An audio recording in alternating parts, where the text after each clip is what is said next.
ಮಾತು ಕೊಟ್ರೆ ತಪ್ಪೋದಿಲ್ಲ ಕುಮಾರಸ್ವಾಮಿ. ಸೇವಾ ಕಾಯಮಾತಿಗೆ ಸ್ಪಂದಿಸಿದ ಕೇಂದ್ರ ಸಚಿವ. ದೆಹಲಿಗೆ ಕರೆಸಿ ಸಮಸ್ಯೆ ಪರಿಶೀಲಿಸಿದ HDK. ಅಂಗನವಾಡಿ ಆಶಾ ಬಿಸಿಯೂಟ ಕಾರ್ಮಿಕರು ದಿಲ್ಖುಷ್. ನಮಸ್ಕಾರ ವೀಕ್ಷಕರೇ. ಮಾತು ಅಂದ್ರೆ ಕುಮಾರಣ್ಣ ಅಂದ್ರೆ ಮಾತು. ಮಾಜಿ ಮುಖ್ಯಮಂತ್ರಿ ಹಾಲಿ ಕೇಂದ್ರ ಸಚಿವರಾಗಿರುವಂತಹ HD ಕುಮಾರಸ್ವಾಮಿ ಅವರು ಜನರಿಗೆ ಹತ್ರ ಆಗದೆ ಕೊಟ್ಟಿರೋ ಮಾತನ್ನ ಉಳಿಸಿ ಬೆಳೆಸೋದ್ರೊಂದಿಗೆ ತಾವು ಮುಖ್ಯಮಂತ್ರಿ ಆಗಿದ್ದಾಗ ಇಡೀ ದೇಶದಲ್ಲಿ ಸತ್ತಾಗಿದ್ದು ರೈತರ ಸಾಲ ಮನ್ನಾ, ಸಾವಿರಾರು ಕೋಟಿ. ಲಾಟ್ರಿ ಬ್ಯಾನ್ ಕರ್ನಾಟಕದಲ್ಲಿ, ಸರಾಯಿ ಬ್ಯಾನ್. ಕುಮಾರಸ್ವಾಮಿ ಮಾಡಿದ್ದು ಮಹಾನ್ ಕಾರ್ಯಗಳು ಒಂದೆರಡಲ್ಲ, ಜನ ಇವತ್ತಿಗೂ ನೆನೆಸ್ಕೋತಾರೆ. ಕುಮಾರಸ್ವಾಮಿಯೇ ಮತ್ತೆ ಕರ್ನಾಟಕದ ಮುಖ್ಯಮಂತ್ರಿ ಆಗಬೇಕು ಅಂತ ಪಕ್ಷಾತೀತವಾಗಿ ಹೇಳುವಂಥ ಸಾಕಷ್ಟು ಜನ ಮತದಾರರಿದ್ದಾರೆ. BJP ಫಾಲೋವರೇ ಆಗಿರ್ಬೋದು, ಕಾಂಗ್ರೆಸ್ನ ಕಟ್ಟಾಳುನೇ ಆಗಿರ್ಬೋದು. ಆದರೆ ಮುಖ್ಯಮಂತ್ರಿ ಅಂತ ಬಂದಾಗ ಕುಮಾರಣ್ಣ ಆಗಬೇಕು ಅಂತಾರೆ. ಆದರೆ ಎಲೆಕ್ಷನ್ ಗೆಲ್ಲಬೇಕು, ಮೆಜಾರಿಟಿ ಬರಬೇಕು. ಸದ್ಯ ರಾಜ್ಯದಲ್ಲಿ BJP JDS ಮೈತ್ರಿ ಇದೆ, ಅದು ಏನು ಬೇಕಾರಾಗಿರಲಿ. ಕೇವಲ ಎರಡು ಲೋಕಸಭಾ ಸದಸ್ಯ ಸ್ಥಾನವನ್ನು ಗೆದ್ದಿರುವಂಥ JDSಗೆ ಪ್ರಧಾನಿ ನರೇಂದ್ರ ಮೋದಿ ಕೊಟ್ಟಿರೋದು ಅತಿ ದೊಡ್ಡ ಖಾತೆಯನ್ನು ಕುಮಾರಸ್ವಾಮಿ ಅವರಿಗೆ ಕೇಂದ್ರದಲ್ಲಿ ಕ್ಯಾಬಿನೆಟ್ ಮಿನಿಸ್ಟ್ರು. ಅದಕ್ಕೆ ಕಾರಣ JDS ಗತ್ತು, ದೇವೇಗೌಡರು ದೇಶಕ್ಕೆ ಕೊಟ್ಟಂಥ ಕೊಡುಗೆ, ಅಲ್ಲದೆ ಕುಮಾರಣ್ಣ ಅವರ ವರ್ಚಸ್ಸು. ಆರಂಭದಲ್ಲಿ ಹೇಳಿದೆ ಮಾತು ಕೊಟ್ಟರೆ ತಪ್ಪೋದಿಲ್ಲ ಅಂತ.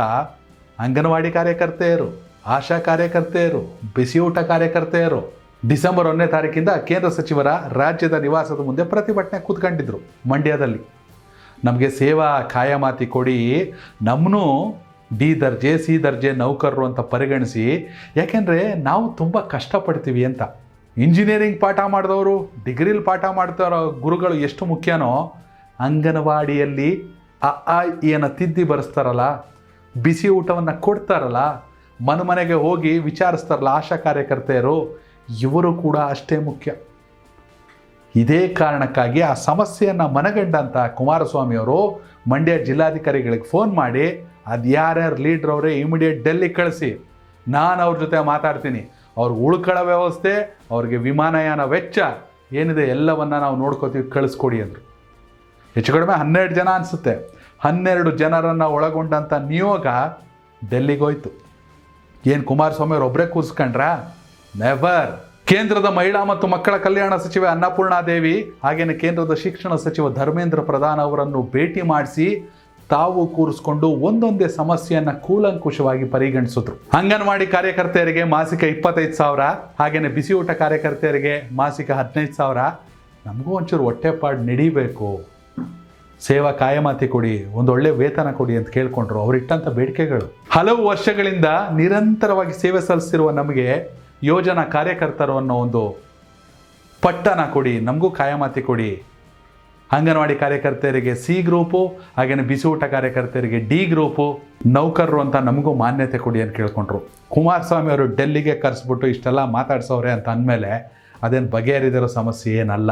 ಕರ್ನಾಟಕದ ಕೂಗು ಡೆಲ್ಲಿಗೆ ತಟ್ಟಿತ್ತು.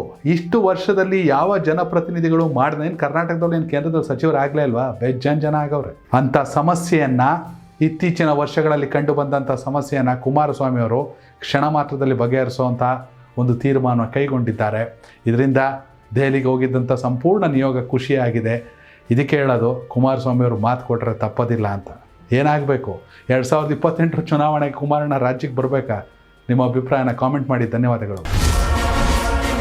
ಕನೆಕ್ಟ್ ಕರ್ನಾಟಕ, ಇದು ನಿಮ್ಮ ನೆಟ್ವರ್ಕ್.